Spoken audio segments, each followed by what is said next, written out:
Here's Shay Norling. Shay?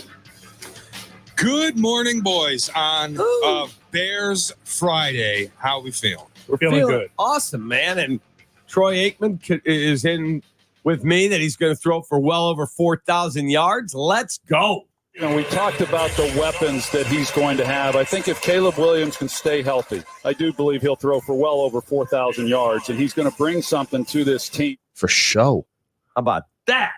Well over 4,000 yards. All right, let's start there, Cap. Shot or no shot? You said very disappointed with the Sports Illustrated 3,700-yard, 26 touchdown, 12 pick projection. So shot or no shot for Cap to be not disappointed? Caleb has to throw at least 4,250. It's a shot. Wow. It's a shot. We've got a vertical offense now. Hoodie's been begging for that since he and I got to know each other 20-some years ago. And the last 4 years that we've been together, he's been begging, can we please stretch the field a little bit?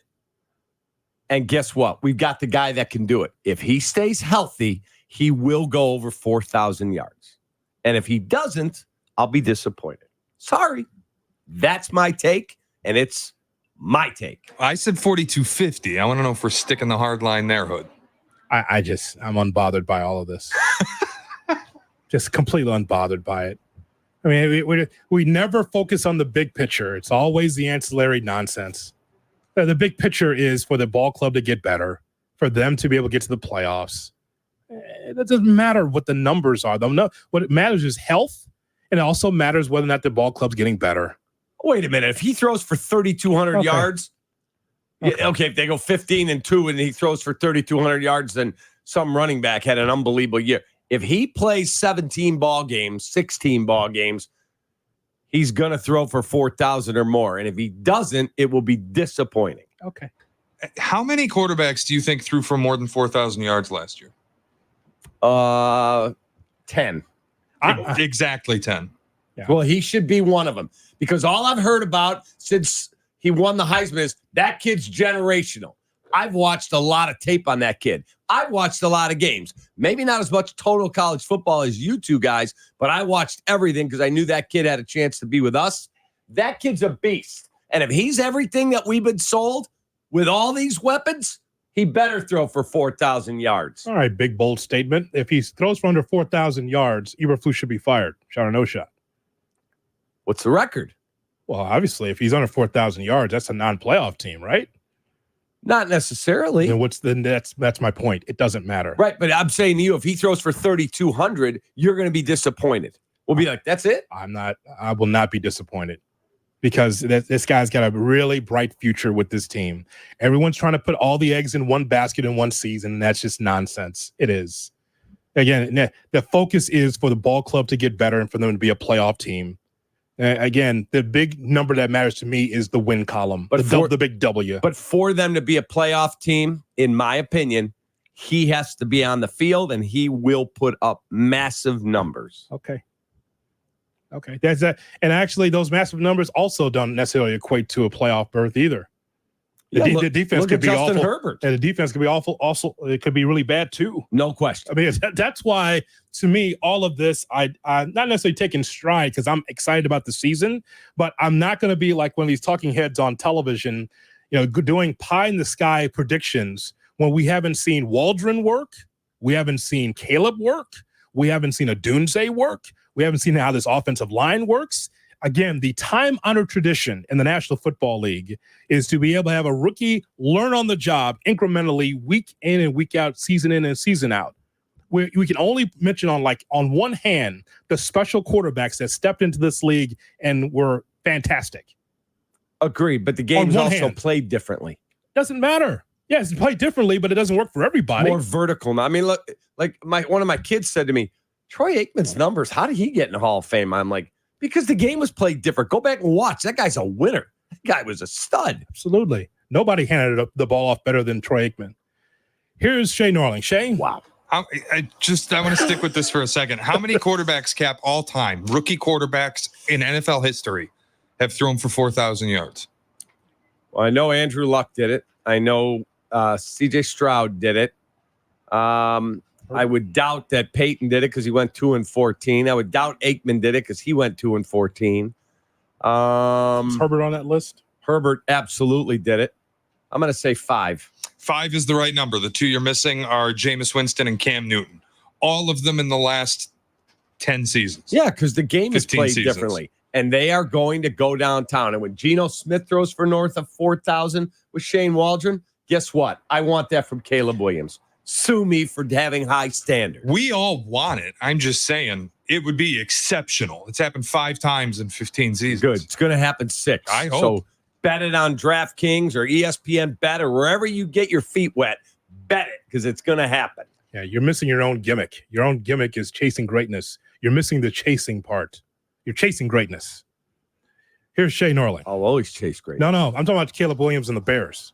The gimmick is your gimmick and your sweatshirts are chasing greatness. That's correct. That when you're chasing greatness, you're on the way.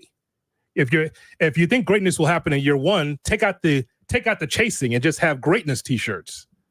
Here's Shay Norling. All right, Bears edge rusher Austin Booker. Just greatness. Well, I'll sell the chasing now, and then when he gets to 4,000 and they get deep in the greatness. Right. Bears edge rusher Austin Booker got some good reps last night, consistently winning off the edge, pressuring the pocket. Granted, Hall of Fame game, you got to take everything with a grain of salt, but we've been hearing this out of camp. Booker is flashing a ton of potential. 5th-round draft pick. He looked good last night. Shot or no shot, the Bears found a legit edge rusher in the 5th round. That's a no shot. We're going to find out, won't we? Because again, based on what I saw yesterday, Cap, there was a mixed bag. I think there was more positive than negatives on the isolation film that we saw on Booker on his snaps, but hopefully that'll be the case. And I like that the general manager, by the way, is going to take a flyer on a couple of these guys. Like, he loves the offensive lineman for the Chicago Bears and Braxton Jones, a 5th-round draft pick. Mm-hmm. Hey, man, all that glitters is not gold. But sometimes you take a look at a flyer on the 4th or 5th-round pick. If they can do the job, it doesn't matter where he's drafted. The hope is that Booker could be that, but who knows? If a rookie got 10 sacks, would you say they found their pass rusher, Shay? If a rookie got 10 sacks, yes. Yeah. There was a guy named Mark Anderson here. Oh, God. He had 10 sacks as a rookie, and everyone went, okay, we're done with Alex Brown because this guy got 10 sacks as a rookie. What did he end up with for his career? 12? 11. 11. Who knows? Yeah. He was done. Yeah. He was done. But in the first take society that we live in, is he the greatest pass rusher in Bears history? The answer is no. He didn't. And no shot we have found yet. Austin Booker has not played one snap in the National Football League. 30 minutes ago, you told me to take a bow about Austin Booker. Yeah, because he looks good. I didn't tell you that they found their pass rusher. He certainly looks good, and I'm giving you credit. But they found their pass rusher in Montez Sweat. Yes. Really, the question is, Austin Booker is making the case you don't have to go sign somebody. No, you always want to have experience. Yes. If you can. If it's affordable and if you can, you should go with the experience first. If they called you and said, hey, give us a 3rd-round pick, you can have Matthew Judon because we can't get him signed. That's different than signing Yannick Ngakoue. Yannick Ngakoue is also a pretty good football player. Yes. He's had a lot of really good seasons. Again, I gave you credit for Austin Booker because you were the guy before the draft said, I want that guy. And they got him, and he looks like he could develop into something. To say they found their pass rusher now, today? No, I can't say that yet. Let's see if he can beat out Dominic Robinson in the camp. Who knows? He might be a camp casualty. Might be. Or maybe cut Noah Sewell. Still been waiting. Maybe trade Noah for Panay. That'd be fine. And the Steve Baskerville, let me tell you something. This guy here. Steve Baskerville did a hell of a job on the weather here for many years. And now a linebacker with the Bears. How about that? 47. That's the untold story. The guy did the weather at CBS 2 for like 35 years, and now he's playing linebacker. Pretty good, kid. Pretty good kid. Watch him, number 47. Here's Shay Norling. All right, Amari Toomer was on. That'd be Amani Toomer, sorry. Did I say Amari? Yes. Amani Toomer. Amari Cooper, Amani Toomer. God, now it's in my head. Amani Toomer talked about Caleb Williams and the comments Caleb Williams made to his team about cleaning up after themselves in the locker room. Don't put that work on the staff. You got to take care of business. Amani Toomer didn't like this too much. Take a listen. He's Russell Wilson 2.0. Uh-oh. This is not going to go over well. Uh-oh. If you came in the locker room, I've been in this locker room for 8 years, like you said. And some rookie's going to come in who hasn't played one snap. Right. Talking, we're wearing the fingernail polish. Now he's going to come in here and tell me who've been here, who've been through the struggle, that I need to clean up? No, how about rookie? How about you clean up after me? Right. How about that? Don't give me this crap. I don't like it at all. I feel like rookies should earn their respect. Sure. Just because you got drafted number 1 doesn't mean nothing to me because I don't even know if you're good. Stop. Just play the game. Prove to me that you're really here to be a star. Prove to me you're really trying to make this team better. Don't sit up here and talk about trash around the locker room. Yeah. Come on, man, please. Okay. Shot or no shot? This is the dumbest reason yet to slander Caleb Williams. That's a shot, and you should get Amani Toomer on this show because I'd like to tell him what an idiot he is. Like, why don't you pick up a phone? You're a former player, and off the record, ask Keenan Allen, DJ Moore, Cole Kmet. Ask any of these dudes. Hey, tell me about that. Because his teammates like Kevin Byard, a 2-time All-Pro, thought it was awesome, the leadership that he showed, and they loved it. Loved it. And this guy's never met him, never talked to anyone on that team, and he's Amani Toomer. He's an idiot. That's peak FS1 right there, isn't it? Oh, I mean, just firing away from the hip. He's just trying to solidify himself for the season, Toomer. That's why he said what he said. He's just piling on. Look, I know that for many years it's like, hey, rookies are supposed to be seen, not heard, all this stuff. But again, it's a different time. If he's one of the leaders of the team and says, hey, man, we got to have a standard in the locker room, that shows leadership. Whether it's a popular with his teammates or unpopular, he's showing leadership. He's not going to be here for a cup of coffee. And so if he rubs people the wrong way, that's fine. Keep in mind, you can work at a place for a long time and everyone's not going to like you. But the bottom line is that when we continue to hear from players often on the record about Caleb Williams and his demeanor, bedside manner, the way he is, there's nothing wrong with him saying, hey, let's have a standard here. Keep it clean. So what are you, like a pig pen, Toomer? Did you just leave towels around? Did you mishandle people when you played? Did you say, hey, pick up my crap? I'm a Amani Toomer. Really? Were you that guy? Please, can you book him, Shay? We don't do a lot of guests here. I will work on it. Get that. Nope. Get that guy on. Yeah. No. He just made the list. Him, John Hamm. Okay. Gruden. He made the list. Anybody else in that list? There's more. Me. Nope. All right, Shay. I love you. Dan Hayes, Twins writer for The Athletic, reported a little pulling back of the curtain on the White Sox trade deadline, put out that the Twins were willing to move their number 1 prospect, the 21-year-old with some positional versatility, hitting .929 OPS in the minor leagues this year. They were willing to move him for Eric Fetty. White Sox reportedly never engaged in this conversation because they didn't want to trade Fetty in the division. This, if it's true and if the reports are accurate, would have been the only trade at the deadline involving a top 100 prospect.